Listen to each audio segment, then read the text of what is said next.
Cecilia Gidua, the Deputy Rep UNODC, Ambassador Henrietta, and all of you, my colleagues who are here this morning. I'll be very brief and specific to the point. We're very happy about what's going on here. So the first thing I want to start with is to thank my friend, Professor Ludek Chwea, for, first of all, the excellent job he has done running the Kenya School of Government, which is not a surprise to anyone, because when he came here, everyone knew we had landed on probably one of our best professionals to run this institution. But most importantly, to walk in the path that he has walked for a long time, because he's formerly our Principal Secretary in the State Department of Correctional Services. And as soon as he left that place and came here, he did not forget the Correctional Services Department, and therefore he has continued in this relationship. So, Professor Chwea, I'm really grateful for what you have done, and on my own behalf and on behalf of my colleagues at the ministry, I promise that we will strengthen the relationship and make sure that the agreement we have signed today between yourself and the PAs is not just a piece of paper, but it's going to mean that we'll do a lot of work together. Secondly, I want to thank our partners, the European Union and the UNODC, for the excellent work we've done together. We've done a lot. We put up our courts in committee and the stuff that we were working on with UNODC, and UNODC has remained a very strong partner of the justice system in our country, and we continue to work very closely on a number of things in this department. I thank all our partners, the Regional Office for East Africa, from the Crime Prevention and Criminal Justice Program, Charity, Kawi, and the team that has been working with us. We are grateful and we will continue to work together. In fact, at the end of my remarks, I'm going to give you what I consider to be our newest and most important challenge on where we should go to from here. Now, our focus, if I have to be very precise, my dear friends, is reintegration of offenders into our society. That's really what we are here for, to ensure that as much as is possible, we reintegrate the offenders. Second time and third time and fourth time offenders are evidence that our work, our aftercare work, is not successful. The character of success in this work will be demonstrated first by a reduction of the repeat offenders amongst us. It will be demonstrated by how active the aftercare members become in their societies and how well they integrate and relate with other members of society. That's why I think that, one, I'm grateful because the attention that the executive branch of government has paid to the criminal justice system, working with a very strong collaboration with the judiciary, is now bearing new fruits, because this is the first time in the history of our country we've had that number of probation officers. When the exercise is done, when we are done with this phase of hiring, we will have recruited 1,000 officers, because we have 600 in, we're in the process of recruiting an additional 400. So we will have recruited 1,000 probation officers. I mean, we have never recruited that kind of number since independence at any one point in time. Why? Because we are interested in the reintegration of offenders.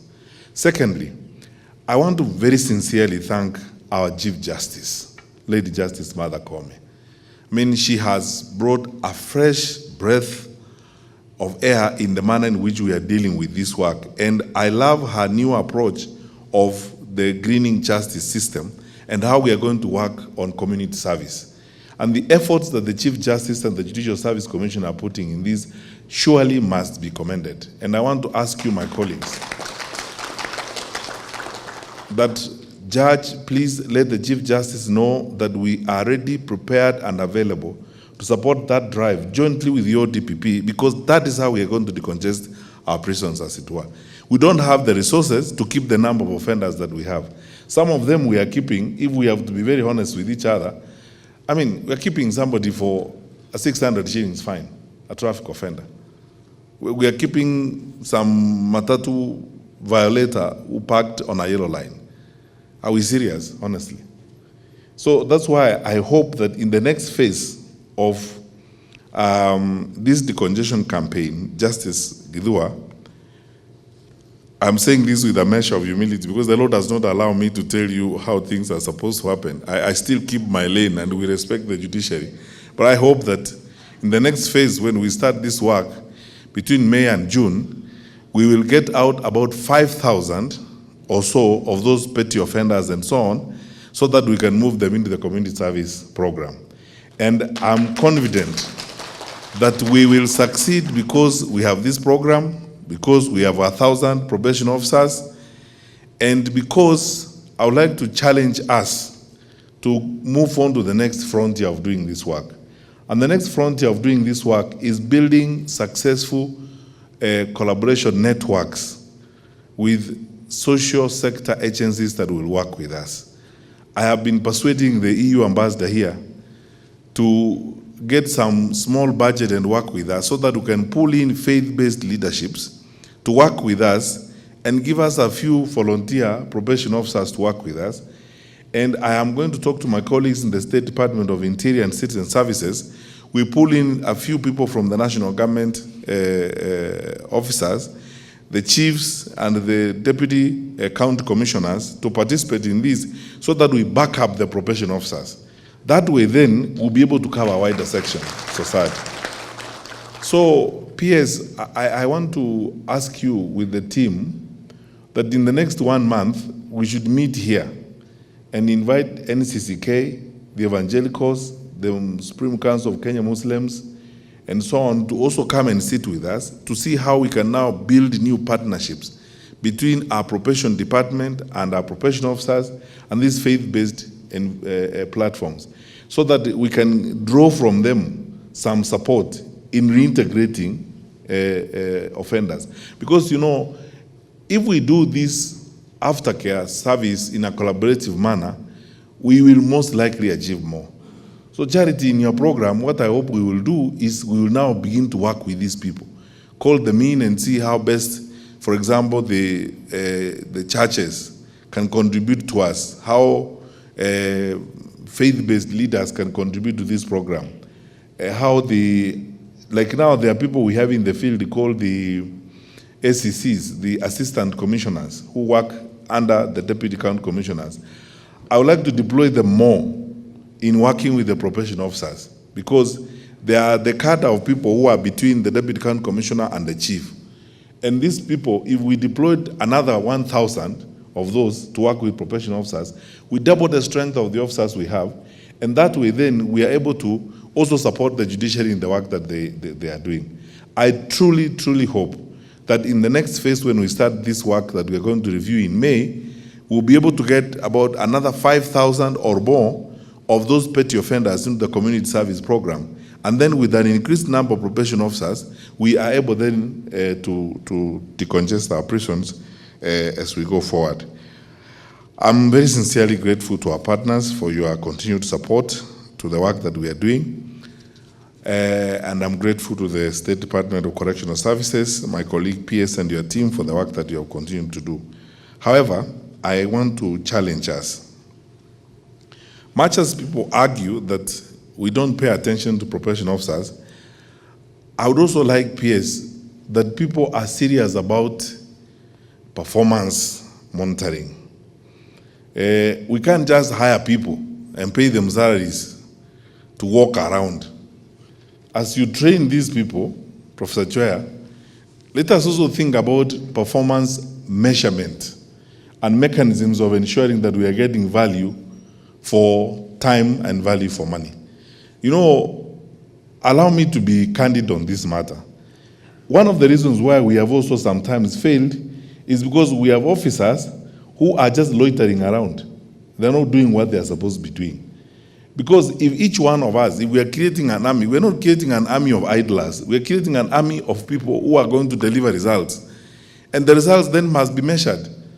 I hope the head of profession and your colleagues, you will also, in addition to training, come up with a mechanism of telling me or filing, because we are paid by the public, we are paid by Kenyan taxpayers, and we should be honest enough and tell them what we have done with their payment.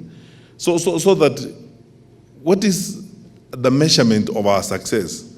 How many people have we worked with? How much work have we done in terms of reintegrating offenders in society?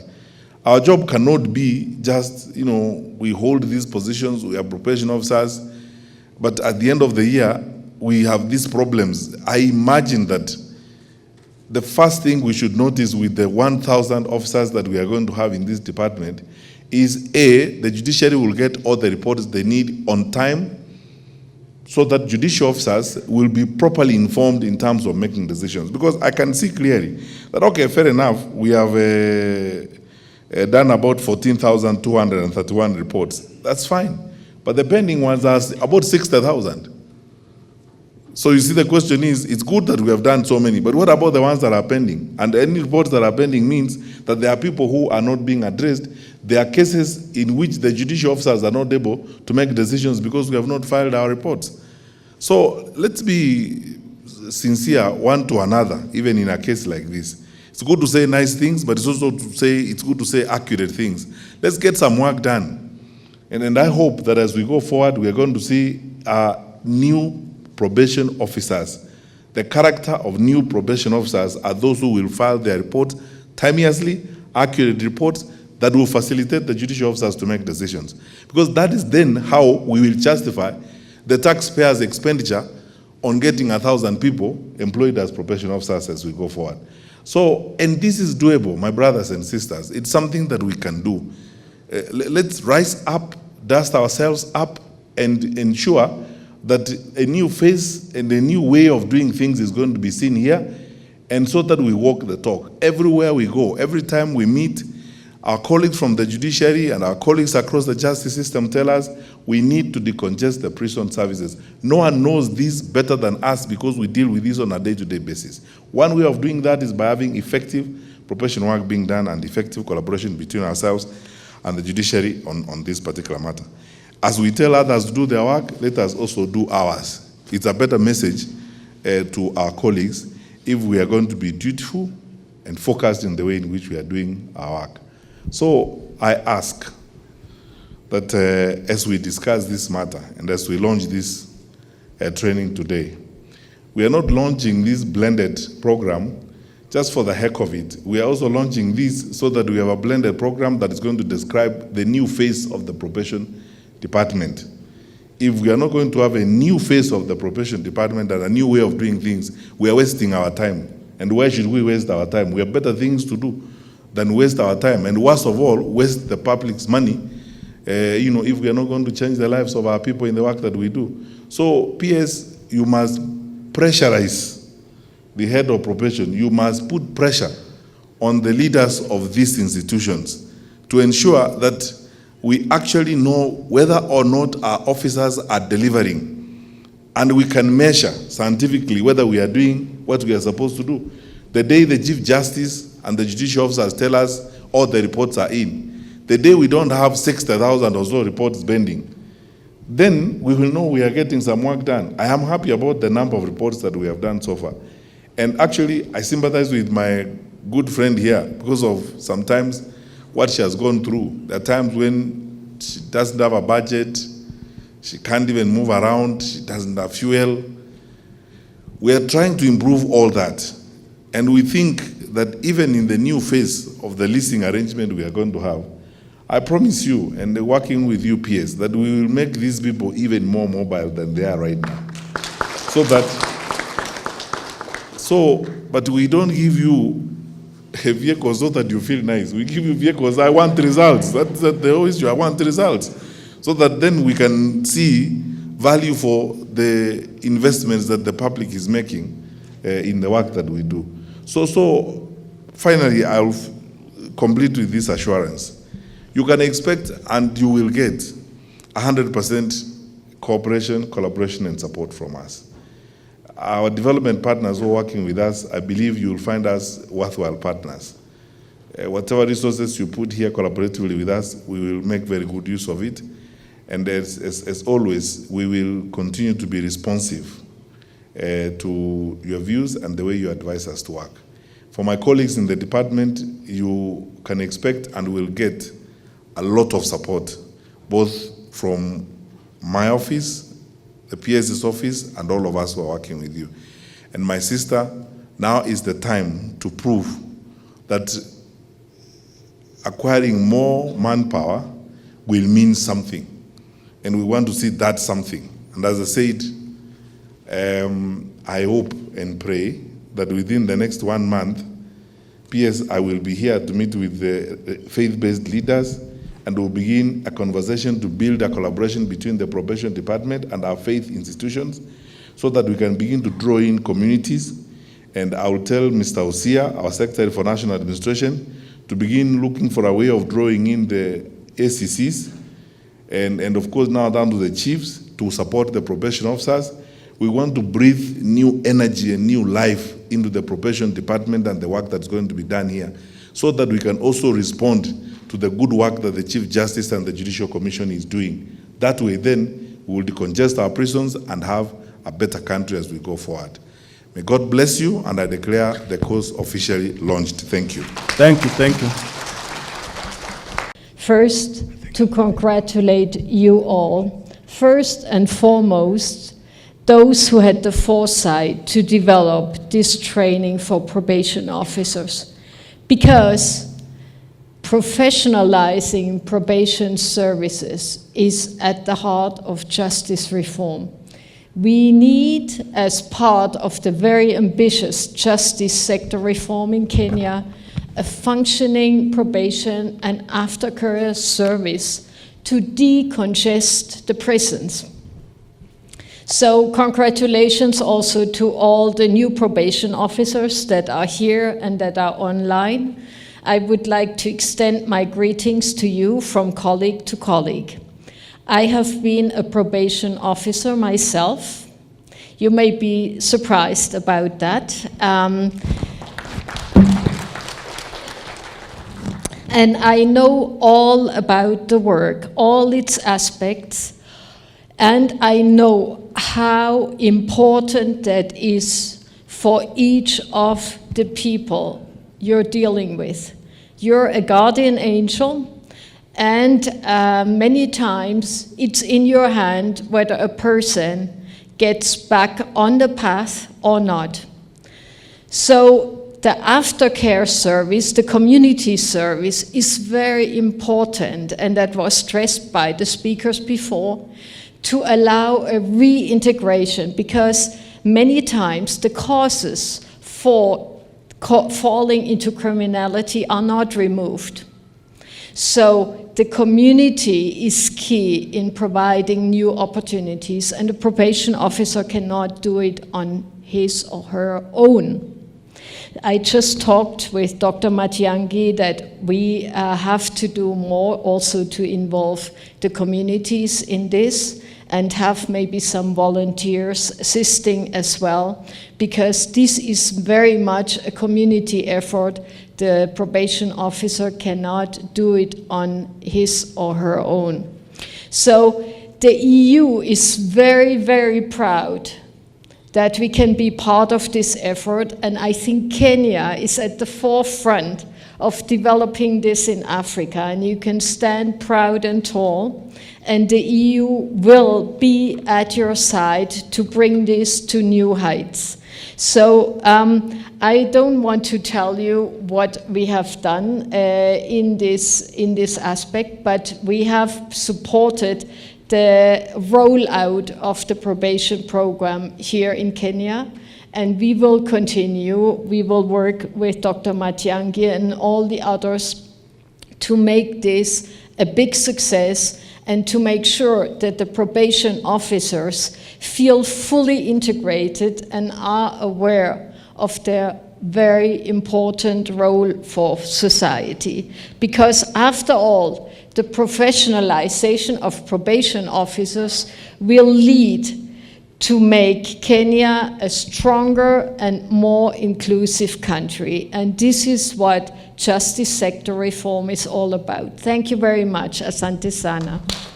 Thank you so much for the very good decision of recruiting a number of 300 new officers.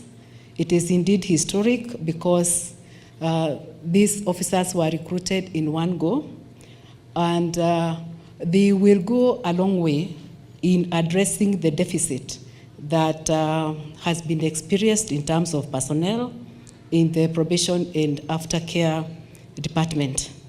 This will not only strengthen the staff strength in the department, but it will also go a long way in facilitating access to justice and dispensation of efficient and quality justice. As you must be aware, probation officers contribute immensely in the administration of criminal justice. They have a very important role to play. They assist courts in providing social inquiry reports as well as pre-sentence reports that helps courts in making sentencing decisions. They also provide us with pre-bail reports that helps the courts in making determinations on applications for bail pending appeal. With this number of officers, it is now very easy to have those probation officers' reports filed in court within the shortest time possible, and this will in turn help to reduce congestion of prison remand facilities because this is where most of the inmates are held awaiting trial. And if these probation reports are received in good time, it means that many of those inmates will be able to enjoy their right to bail and deal with their cases when they are out of custody. The probation officers also perform a very important role in the supervision of offenders, as well as identification of work sites. As probably most of you are not aware, but probation officers also double up as community service officers by virtue of Section 12 of the Community Service Orders Act. And they are therefore very important for the effective implementation of the community service program. They help in the identification of work sites and also supervision of offenders. And this is a very important program in the administration of justice because it helps it helps in the rehabilitation and integration of offenders in the society, especially petty offenders who do not pose any danger to state security or community peace. As the community, that's a national committee, we have been trying our best to offer the best service in terms of the rehabilitation of these offenders. And the appointment of these officers will really enhance our program. In fact, when we conducted stakeholder engagement forums late last year, this was one of the concerns that was raised, that there was a deficit and there was a need for a pool of well-trained probation officers to help implement our programs at the grassroots level. This induction program will be very beneficial because from what I have heard, it's a very rich and unique program that will equip these officers with the skill set and the knowledge and the competencies and the attitude that is required for the delivery of service to wananchi and in the broader dispensation of justice. It will also help in the timeliness in terms of the decongestion programs that we normally undertake from time to time, because we require their services in the compilation of the social inquiry reports. And sometimes when this is delayed, it also delays every other aspect of those programs to the extent that we fall behind schedule. So, Bwana CS, this is a milestone, and we really thank the government for this decision. So far, we have conducted a few decongestion programs. We started last year in the month of May to September, where we managed to offload a total of 2,239 inmates from the prison system. In February this year, we conducted another decongestion exercise in 5 regions in this country. That is the North Rift, the South Rift, there was the Upper Eastern, the Lower Eastern, as well as the Central region. And we managed to have a total of 1,132 inmates also released from prison and placed under community supervision. In May to June this year, we have also scheduled another decongestion exercise, also targeting 6 regions in the country, starting with the Coast Province, the Western region, the Nairobi region, the Central and Southern Nyanza. There's one more county I seem to have forgotten, but there are a total of 6. And we expect with these new officers that that exercise will run smoothly and that we'll be able to complete it within the shortest time possible. I also want to take this opportunity to thank our development partners, more specifically the UNODC, for funding this induction program, and also for the support that you have continued to give to the agencies involved in the criminal justice sector, including the CSO. We are very grateful and we hope for more collaboration and more partnerships in future. Thank you so much, and God bless you all. Thank you. And for me, I'm truly glad and thrilled that this has come to fruition, because it's a process that began in 2019. Following a training needs assessment, a training manual was developed, and this is what we are converting today into an e-learning content. And therefore, we have come a long way, but finally, we are at the end of this journey. And a new phase begins today when we roll out the 6 weeks program, which is an induction for our new officers. And indeed, we have 300 today who are onboarded on this program.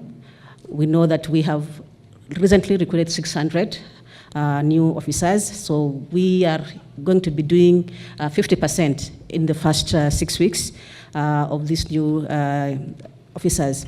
Our officers are drawn from a wide range of disciplines, mainly in the arts and social sciences, and therefore this program is going to be very helpful to induct them in the process of probation and aftercare, bearing in mind that we deal with individuals who are offenders, but also who have a responsibility to the society, including to the state. And therefore, the more we need to draw value from these individuals, and therefore non-custodial sentences is one of the things that we advocate for. Other than ensuring that there's less disruption, it also helps us to ensure that our prisons are not heavily congested. And because this is a partnership between ourselves, the State Department for Constitutional Services, and the Kenya School of Government, I want to thank everybody who has been involved in making this possible. And I want to particularly note the support that and the time that has been invested by Dr. Christine Obongi, who's the Director of Probation. Thank you very much, Madam, because you have been invested in this. And of course, Dr. Josephine Mwanzia, the Director of Academic Affairs from the Kenya School of Government. You have been the champions of this process, and of course, under the able leadership of Madam Mary Mbau. So we want to acknowledge you and celebrate you, and it's a strong team of 3 women. I'm truly, truly happy that you are doing us great. Cabinet Secretary, for us to cement this relationship between the Kenya School of Government and the State Department of Correctional Services, allow me to exchange the MOU with the Director of Kenya School of Government, because then that makes this a real official engagement, and going forward we will rely on the Kenya School of Government to help us to induct all our new officers, and also the refresher for the ready in-service probation officers.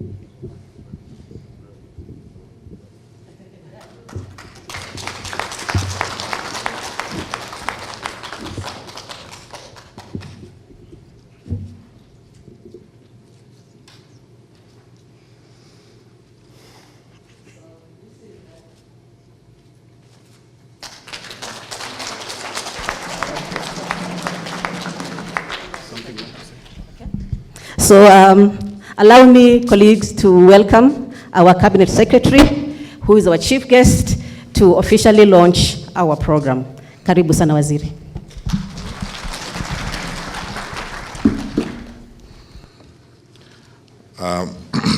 My sister and my colleague, our Principal Secretary, the State Department of Correctional Services. Yes, thank you so much, Ambassador. Good morning, everyone. It's a pleasure to be here on behalf of UNODC. Today I'm speaking on behalf of Neil Walsh, our regional representative who couldn't be here. He is with your colleagues in Uganda, also delivering UNODC's mandate, so it's my pleasure to deliver those words on his behalf. I want to welcome all of you online. I think it's a testament to the blended approach of this initiative, and I thank you for being here. I know it's hard sometimes to connect and be engaged, but you are here in large number this morning. I wanted to give a little bit of background to our engagement in this work that and the growth as well of the probation and aftercare service. We started, and I think it was mentioned at the beginning, with in 2019 we did a needs assessment, and the process really started in 2019. And I want to thank and it was a privilege to walk side by side with Mrs. Mbau, accompanied by the EU in this process. Our journey began with the training needs assessment, which involved a real participatory process to really identify what were the training gaps for probation across the counties. And based on this assessment, really, we were able to make informed decision and informed decisions to make to make decision on how we could support the delivery of justice in Kenya. So we're pleased to support the department in developing the training curriculum. It provided us a framework. It provides everyone with a framework within which the induction training program for probation has taken shape. The associated induction training manual for probation officer will now support the induction at early stages of deployment and the next generation of probation officer. Getting started at the very beginning, giving good basis before people go on the ground and do their job is providing a toolkit for success. So I think it is very, very much welcomed by everyone. Now, the aim is really to equip the new recruits with the knowledge and the skills in probation practice in line with the departmental guidelines, policies, legal mandates, international instruments, and of course, best practice. We hear that the best practice is here in Kenya, so I guess it's also shaping best practice for the rest of the continent, which is really welcome. Last year, the Kenya School of Government came on board. We thank them profusely for that, and they added the expertise, and it's been an integral part in adapting the training for an online format. So in tandem, UNODC has helped to develop an enhanced skills training manual, which we plan to also validate in June 2022.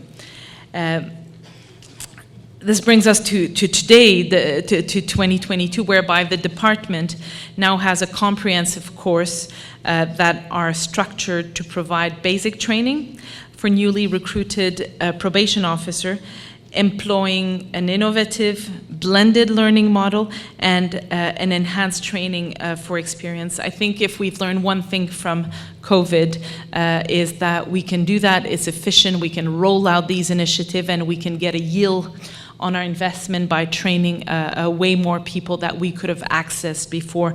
So this is certainly in that spirit. The foundations are set for the future development of specialized competency and core curricula competency for the probation and aftercare service. There has been a large team working behind this. It seems like 23 students and a handful of other of us, but we know that there's many people out there that have contributed to making sure this be a success. And I would be remiss if I didn't underline the contribution and tireless work of Mr. Pitt, Professor Dernescu, but of course Pamela, Masese, Maria on our team, and Rebecca and Nyandiwa as well from our team, who have been putting the hands at work from our office. A little bit about EU and plead. Of course, we wouldn't be here if it wasn't from the generous contribution of the EU, the flexibility, the responsiveness to the needs of Kenya, and the desire to partnership in such a productive manner through UNODC as well. So at the global level, obviously, UNODC contributes to the world of peace and security, and we have a mandate on human rights, and certainly our goal to make the world safer from drugs, crime, corruption, and terrorism is displayed by the work that we've been doing in Kenya. UNODC remains, as always, been a very proud partner of Kenya's justice reform agenda. If this service and this tool is an example of what is done and what can be exported in the rest of the continent, I think the entire plead program is a demonstration of when we tackle every bit of the puzzle, we can do magic. Kenya is on board, is leading, and it's such a privilege for us to be part of that.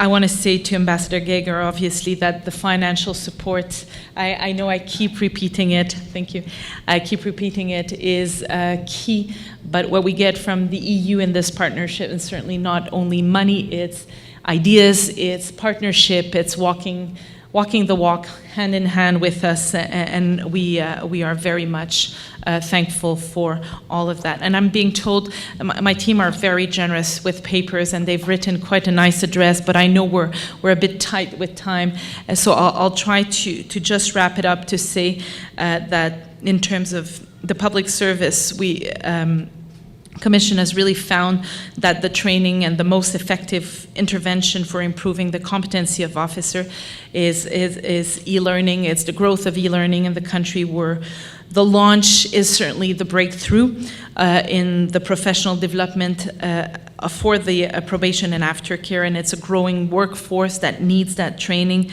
but it also reflects what's brewing in the country, how we're looking at new ways of doing business, of handing over knowledge, of getting professionals engaged in and owning their development as well. So I want to say thank you to the government of Kenya for their leadership, for their open-mindedness, their flexibility, and accepting to not only take the knowledge on board, but to partner so effectively with us, and for agreeing as well to, we heard about learning visit to the US, but certainly also getting people from the continent to come and see how it's done in an African context. What can we be done when we own, when we fund our response? And it's an example to be followed certainly across the region. I'll leave you with that, and I'm sorry for taking slightly longer than my welcome.